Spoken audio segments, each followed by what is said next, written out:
ځکه عالم څوک دی؟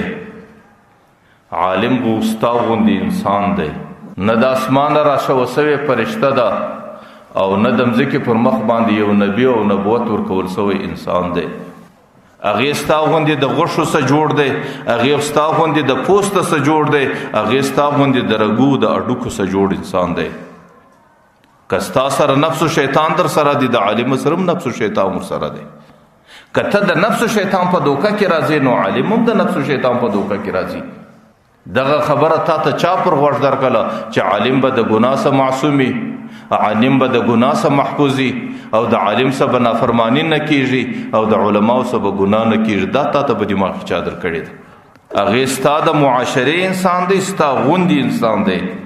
او چې تا ته نفس و شیطان د امتحان دپاره الله تعالی راستولی دی، هغې ته هم راستولی دي. نو که ته د نفس و شیطان په عوض په امتحان کې راځې، نو علما هم د نفس و شیطان په دوکه باندې په امتحان کې راځي. نو که چیرې د عالم سړی بیکار عمل ویني، بجای د دې چې د هغې توهین کوي، د هغې سپکاوی کوي، د هغې په توهین او سپکاوي باندې خپل دنیا او آخرت ته خسارې او نقصان سره مخامخ کوي، د هغې بجای ښه خبره دا ده د عالم ته دعا وکړه او دا وایه چې یا الله زما معاشرې ته علم، زما معاشرې ته دین، زما معاشرې ته اسلام الله تعالی د دغه خلکو په ذریعه را رسولی دی. ځکه د پیغمبر علیه صلات وسلام دین دا در قیامته پورې د دې ساحه در قیامته پورې د دې زمانه در قیامته پورې ده. او پیغمبر علیه صلات وسلام په خپله په 23 کاله نبوي زندگی کې د دنیا څخه رخصت شوی دی. اوس در قیامته پورې دا علم څوک رسوي؟ چا رسولی دی؟ الله تعالی په هر معاشره کې د علماو د جماعت په شکل د چند کسانو انتخاب کوي، هغې د پیغمبر علیه صلات وسلام پر ګدۍ او پر میراث کښېنوي. هغې بیا د ځان حفاظت بولي، هغې د ځان ذمواري بولي، هغې د ځان مسؤلیت بولي چې دا علم به د دې عصر سه بل عصر ته، د دې صدۍ سه بلې صدۍ ته، د دې پیړۍ سه بلې پیړۍ ته زه رسوم. هغې کې بیا الله تعالی داسې همت او استقامت ږدي چې د الله په ذات قسم چې هغې خپله ټوله زندگی، هغې خپل ټول راحت، هغې خپل ټول آرام، هغې خپله ټوله هوسایي بیا پر دې علم او پر دې قربانوي. تاسو طالبان ګورئ چې دی کله د نوجوانۍ زمانه وي، د دنیا نوجوانانو ته تاسو ګورئ چې هغوی څه کوي، لیکن د ده چونکې انتخاب الله تعالی د علم دپاره کړی دی، بیا نه دی کور پیژني، نه دی راحت پیژني، نه دی اسانی پیژني، نه دی هوسایي پیژني. بیا ستاسو په جومات کې او په مسجد کې پروت دی، بیا د مدرسې په سړه حجره کې پروت دی، بیا دی په دې اوس عصر کې په الله قسم دی په مدرسه کې په وچه ګولام نه دی موړ. لیکن د هغې باوجود نه دا په ځان غموي، نه دا پر ځان باندې بوج بولي، نه دا د ځان دپاره ستړی بولي چې په کوم ځای کې دین ازده کېږي، بیا هغه ځای ته دی په دومره شوق باندې ځان رسوي چې هلته بیا نه دی د ګولي او نه د حجري او نه د ځای پروا لري، صرف هغه دین ته ځان رسي.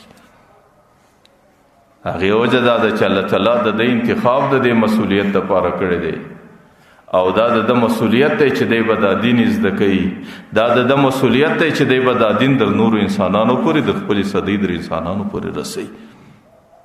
او زموږ او ستاسو په حضور کې موږ او تاسو په سترګو باندې ولیدل چې کله په هر دور کې پر دین باندې حمله راغله او د دین د خرابېدو دپاره د دنیا حکمرانان رالو، د دنیا ظالمان رالو، د دنیا قومونه او قوتونه رالو، تاسو ولیدل د دې دین مخ ته و دفاع ته بیا څوک ودرېدل؟ زما په الله قسم چې هغې زندګۍ د دنیا په بدترینو عقوبت خانو او جیلو کې تیرې کې، لیکن چې د هغه ځای څخه به خلاصون د پیدا کې برته به دی د دین د دفاع په سنګر کې د شهادت سره مخامخ کېدی. بس بیا به ده په دې ځان پورې بم تړی، یو سړی په خپل اختیار په ځان پورې ازغی نسی جګولی، بیا به ده په دې ځان پورې بمان تړل، او بیا به ده په دې ځان پورې بارود تړل، بیا به ده په دې ځان پورې د اور لمبې تړلې، بیا به د دین د دفاع په خاطر باندې د خپل ځان تباه کاوی او خپل ځان به الوزاوی او خپل ځان به ټوټې ټوکړې کاوی په دې خاطر چې د دین دفاع وه او د دین د دفاع په خاطر دی دې منصب ته تیار. حالانکه زما د مرګ بعد چې زه مرم ما ته څه پیدا کړي که دا ټوله دنیا زما سیزې څه کوم؟ ما درته ویل ما او تا چې د خپل بدن ته ګورو، په دې بدن سړی ازغی نسي جګولی، لیکن د هغې به ټوټه ټوټه اندامونه د اور په لمبو کې په اواز سره تلو. نو علما هغه خلق دي چې هغه په هر دور کې الله تعالی د دین د پاره انتخاب کړی دی.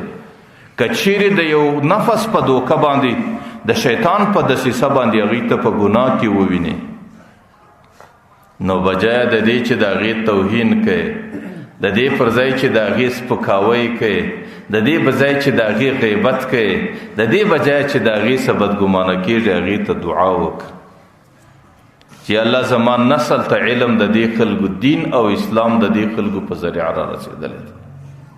یا الله چې زما شوم بچیوم زما په غوږ کې دی بنده اذان را کړی دی. یا الله چې زکله د دنیا سره رخصتېږم د مرګ بعد زما د جنازې لمونځ به دا سړی را کوي. یا الله چې زما کله د نکاح ترتیب او زما د نکاح تړل او د هغې عقد هغه دغه بنده کړی دی. یا الله ما ته لمونځ دې سړي را زده کړی دی، ما ته د دین احکام دې سړي، ما ته د خپلې زنانې او د خپلې مور او د خور فرق دې سړي را ښوولی دی، او دا زما د زمانې او زما د معاشرې محسن دی. او صرف یا الله اوس د نفس او د شیطان په خاطر په یو ګناه کې راغلی دی، نو الله ته دعا وکړه چې الله د دې ګناه څخه دی محفوظ کړه، د دې ګناه څخه دی را خلاص کړه، د دې ګناه څخه د ده توجه را وګرځوه. یو خاصه د مسلمان دپاره دعا کول دا عبادت دی، نو نفس دعا کول مسلمان ته عبادت دی.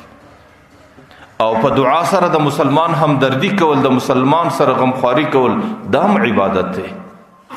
او کچیر ستا په دعا باندې هغه عالم د دې بد عمل سره وګرځي، بیا چې د نسلونه د روحاني خدمت د دین هغه روحاني خدمت تر قیامت پورې د روحاني نسلونه او شاګردان رسي، در هغه قیامت پورې الله تعالی ستا عوض ستا حساب په دې ټولو خدمتو کې در قیامت پورې ګرځي. نو اسی بیزای غیبتونه کول او بیزای د علماو توهین کول او بیزای د علماو ناقدری کول او د علماو شکوی او شکایتونه کول دا سړی ته ګټه نه کوي، دا سړی ته نفع نه رسي او دا د سړی د پاره د فائدې خبره نه ده. په دې باندې انسان د خپل ایمان نقصان ښکاره کوي او خپل ایمان دا نقصان او د ضعف سره مخامخ کوي، بلکې بدی کې څه فائدہ نشته. که یو عالم سړی په دغه عمل وویني نو بیا ښه خبره ده چې هغې ته دعا وکړي. پیغمبر علیه الصلاة والسلام وانتظروا فیئة، هغې ته دعا کوه چې ستا په دعا الله تعالی د دې ګناه سره وګرځوي.